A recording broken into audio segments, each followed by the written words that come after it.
Hello everyone, welcome to concept decoder. आप सभी का आपके अपने चैनल कंसेप्ट डिकोडर पे स्वागत है।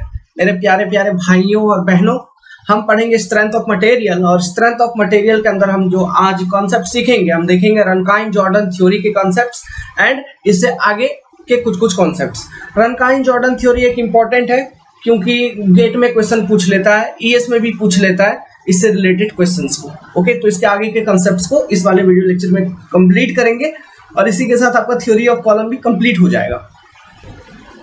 इससे पहले वाले वीडियो लेक्चर्स में हमने देखा था यूलर थ्योरी से रिलेटेड सारे एस्पेक्ट्स को हमने देखा। इफेक्टिव लेंथ के कॉन्सेप्ट को हमने समझा, है ना, स्लेंडरनेस रेशियो के कॉन्सेप्ट को समझा, क्रिटिकल लोड कैसे निकालेंगे, सेफ लोड कैसे निकालेंगे, न्यूमेरिकल भी किए, सब कुछ डिटेल में देखा। मैक्सिमम लैटरल डिफ्लेक्शन के कॉन्सेप्ट को देखा, है ना, यूलर थ्योरी के असम्पशंस को देखा। वो सारा बहुत इंपॉर्टेंट वीडियो लेक्चर्स था।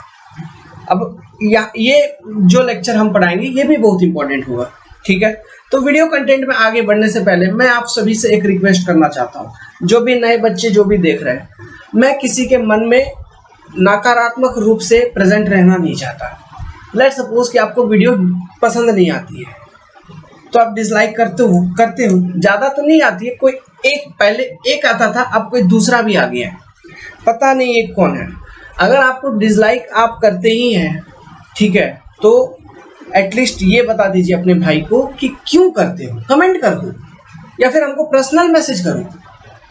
इससे क्या होगा कि मैं सुधार पाऊंगा, आपके मन में जो असंतुष्टि है उस असंतुष्टि को दूर कर पाऊंगा, है ना। देखो यार, मैं तुम्हारे मन में नकारात्मक रूप से प्रेजेंट रहना नहीं चाहता। क्यों? इससे मेरा हानि नहीं है कुछ भी, मैं तो अपना काम कर ही रहा हूँ।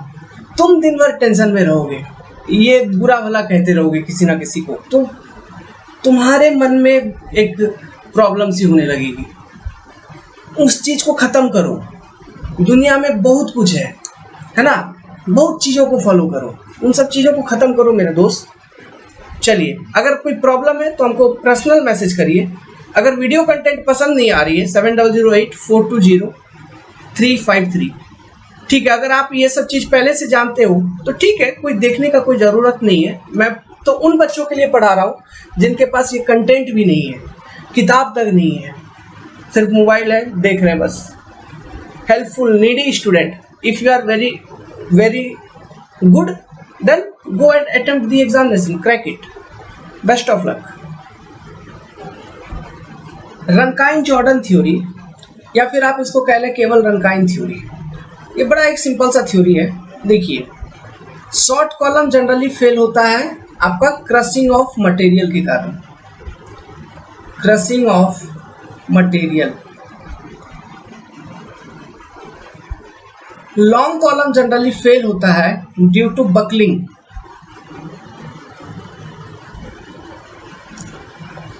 ठीक है, इससे पहले जो हमने यूलर के कॉन्सेप्ट को स्टडी किया डिटेल में, तो Euler concept was completely based for long column, और वहां पे जो फेलियर ऑफ कॉलम उन्होंने एज्यूम किया था वो ड्यू टू बकलिंग एज्यूम किया था, और हमने क्रिटिकल बकलिंग लोड हमने निकाला था। समझे क्या? क्रिटिकल बकलिंग लोड हमने निकाला था, ओके, या फिर क्रिटिकल लोड निकाला था। कैसे निकाला था? PCR equal to pi square EI minimum by L effective के स्क्वायर। ठीक है, इस फॉर्मूला को यूज करके क्रिटिकल बकलिंग लोड या फिर critical load according to Euler हमने निकाला था, corresponding to buckling failure for long column. लेकिन रनकाइन साहब ने देखा, उन्होंने बोला कि जनरली ऐसा होता नहीं है, और जनरली जो कॉलम का फेलियर होता है ना, वो क्रशिंग में भी होता है और बकलिंग में भी होता है। ओके, तो Rankine observed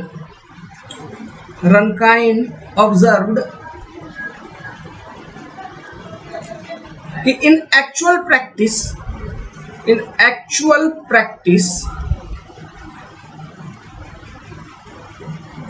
column fails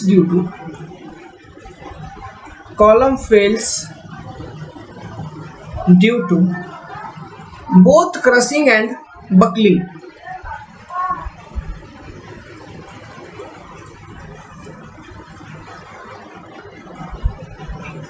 okay, तो इस कॉन्सेप्ट को यूज करके, मतलब इन्होंने दो डिफरेंट फेलियर टाइप को एक ही साथ मिला दिया, मतलब क्रशिंग फेलियर भी मिला दिया, बकलिंग फेलियर को भी मिला दिया।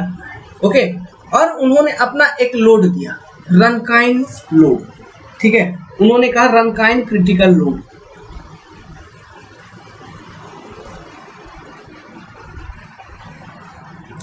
Critical load, Rankine critical load का जो फॉर्मूला इन्होंने दिया, इन्होंने बोला ये होगा 1/P इक्वल टू 1/PC, ये याद रखना है, प्लस 1/PE।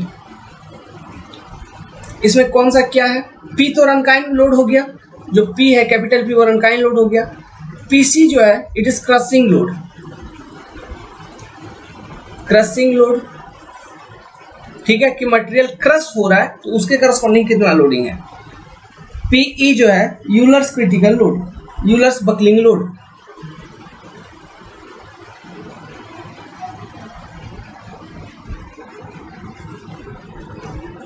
ठीक है, तो उन्होंने ये रिलेशनशिप दिया था, ये बहुत इंपॉर्टेंट है, ये ध्यान रखना है, ये कभी कभी डायरेक्टली एग्जाम में पूछ लेता है, तो इसी को यूज करके आगे का पूरा एनालिसिस अपन लोग करने वाले हैं। ओके, तो रनकाइन ने बेसिकली कॉलम का जो फेलियर मोड एज्यूम किया, वो क्या एज्यूम किया बच्चा लोग, क्रशिंग एंड बकलिंग दोनों। तो देखिए इस तरह का फेलियर किस तरह के कॉलम में होता है, मैंने एक चीज बताया था, इंटरमीडिएट कॉलम, ना शॉर्ट ना लॉन्ग, इंटरमीडिएट, बीच का। ठीक है, तो रनकाइन का जो थ्योरी है वो basically generally intermediate column types के लिए वैलिड है क्या? ठीक है, हम ऐसा कह सकते हैं, बिल्कुल कह सकते हैं। तो रनकाइन ने जो हमको फॉर्मूला दिया वो क्या दिया, 1/P equal to 1/PC plus 1/PE। PC क्या है, PE क्या है बता दिया हूँ, P क्या है रनकाइन लोड। अब इसको थोड़ा सा मॉडिफिकेशन करते हैं, तो मैं लिख सकता हूँ 1/P equal to PE plus PC divided by PE into PC। और थोड़ा सिंप्लीफाई करें इसको, लिखा जा सकता है P equal to PE PC divided by PE plus PC।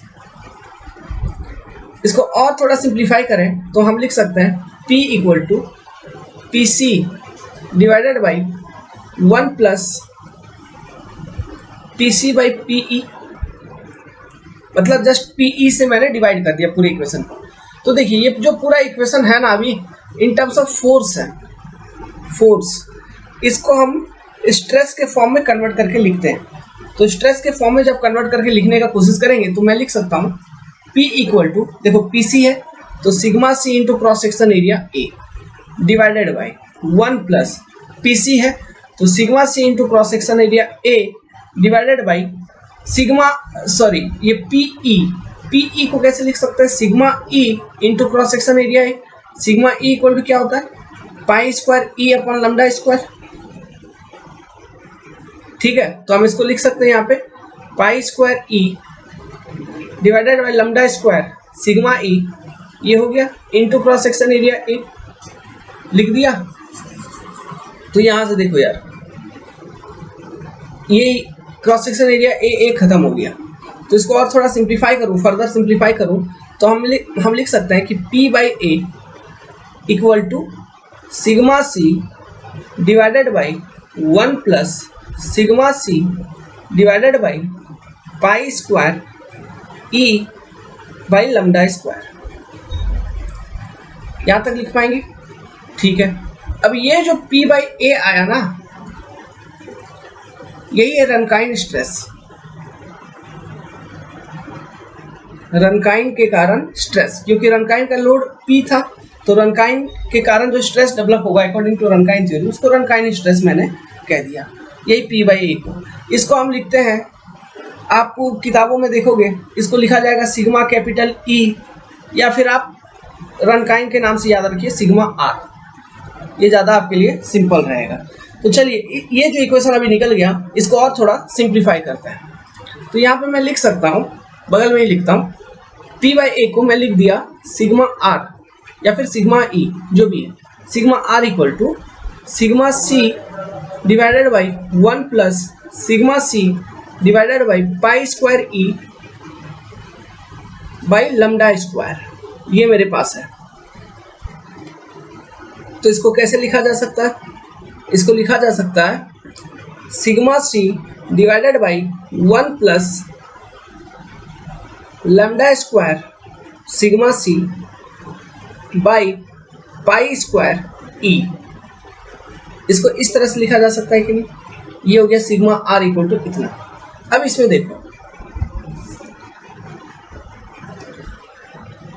यहाँ पे रनकाइन ने एक कांस्टेंट डिफाइन कर दिया। ये देखो, ये जो वैल्यू है sigma C divided by pi square E, ठीक है।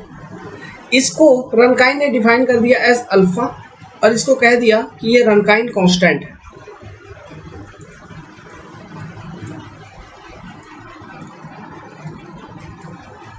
सिग्मा सी क्या है? Crushing stress.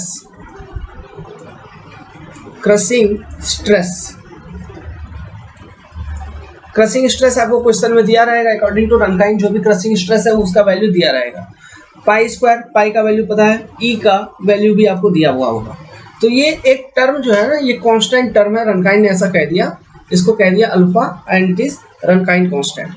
तो मेरा जो रनकाइन स्ट्रेस का फॉर्मूला फाइनली निकलेगा, इसको मैं लिख सकता हूँ sigma C divided by 1 plus alpha into lambda square. ये बचेगा क्या? यही बचा, ठीक है। सो इसको यूज करके हम रनकाइन स्ट्रेस सिग्मा आर या फिर क्वेश्चन में सिग्मा ई भी होगा तो हमको वो निकालना है।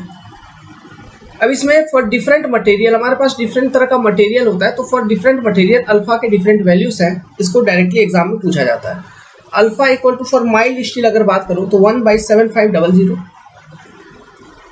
माइल्ड स्टील के लिए, याद रखिएगा छोटे मोटे एग्जाम के लिए। ईएससी में भी कभी कभी पूछ लेता है।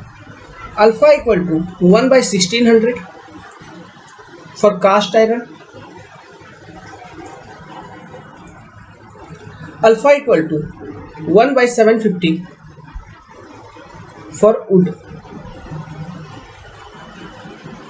ठीक है। तो इन वैल्यूज को याद रखिएगा, एग्जाम में डायरेक्ट ऑब्जेक्टिव क्वेश्चन है ये सब। सो ये था आपका Rankine Jordan theory from theory of column of strength of material, जो कि सिंपल सी थ्योरी है, छोटू सा थ्योरी है, ठीक है। तो इसी के साथ मैं इस वीडियो को यहीं पे एंड करता हूँ, क्योंकि पता नहीं आजकल व्यूज नहीं आ रहे हमारे वीडियोस पे यार, इसलिए हम सोच रहे छोटा छोटा वीडियोस बना के एक बार एक्सपेरिमेंट करने का कोशिश कर रहा हूँ, ठीक है। यदि आपको पसंद आए तो वीडियो को लाइक करिएगा, चैनल को सब्सक्राइब करिए। इसके जस्ट नेक्स्ट वाले वीडियो में मैं आपको इन सब चीज़ों को बताऊंगा। देखो, इसका थोड़ा कैलकुलेशन बता देता हूँ। आपसे पूछेगा कि अकॉर्डिंग टू रनकाइन हम सेफ लोड कैसे कितना लगाएंगे। तो सबसे पहले क्या करना, ये अल्फा का वैल्यू दिया रहेगा, मटेरियल दिया रहेगा, सिग्मा आर या फिर सिग्मा ई का वैल्यू कैलकुलेट कर लेना। सिग्मा आर और सिग्मा ई का वैल्यू को कैलकुलेट कर लेना है, ठीक है। तो यहाँ से फिर रनकाइन लोड निकल जाएगा। कैसे? यही sigma R into cross section area A multiply कर दूंगा तो ये पी निकल गया। सो इसी में फैक्टर ऑफ सेफ्टी आपको क्वेश्चन दिया होगा, वो डिवाइड करके पी सेफ निकाल लेंगे। समझ गए? यही अप्रोच रहेगी और बाकी कुछ नहीं।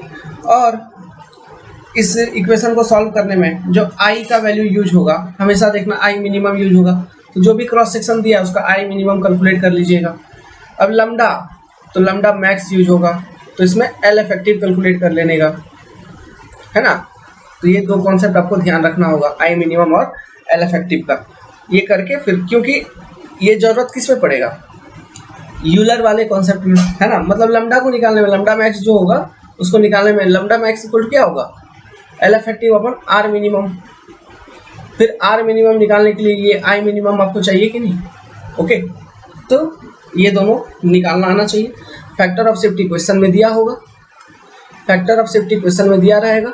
मटेरियल के बारे में बता देगा, माइल्ड स्टील, कास्ट आयरन या फिर वुड, ये जनरली ये मटेरियल पूछा जाता है। इसके अतिरिक्त कोई मटेरियल पूछेगा तो उसका अल्फा का वैल्यू आपको क्वेश्चन में दे देगा, ठीक है। उसको यूज कर लेने का।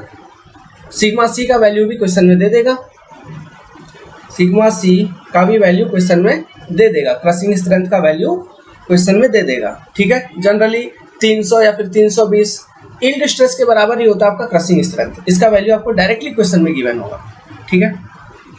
तो उसके बाद इस वाले इक्वेशन को यूज करके रनकाइन स्ट्रेस कैलकुलेट कर लेने का, क्रॉस सेक्शन एरिया से मल्टीप्लाई कर देने का रन का लोड निकाल लेने का, फैक्टर ऑफ 50 से डिवाइड कर देने का, पी सेफ निकाल लेने का। क्वेश्चन कैसे बनेगा, कॉन्सेप्ट समझ में आया क्या? ठीक है, बस इससे ज्यादा और कुछ है नहीं। एक आध दो क्वेश्चन आया होगा अगर एग्जाम में तो उसको प्रैक्टिस कर लीजिए, इससे ज्यादा और कुछ है ही नहीं, इसमें बताऊंगे आप। क्लियर है? सो इसी के साथ इस वीडियो को एंड करते हैं। यहाँ से सेफ लोड निकालना सीखिए। Thank you very much. Like कर दीजिएगा, चैनल को सब्सक्राइब कर दीजिए। नेक्स्ट वाले वीडियो में हम डिस्कस करेंगे column with eccentric loading, uniaxial है ना, बाई एक्सियल बेंडिंग के केस में कॉर्नर स्ट्रेसेस को फाइंड कैसे करेंगे इसके बारे में बताऊंगा।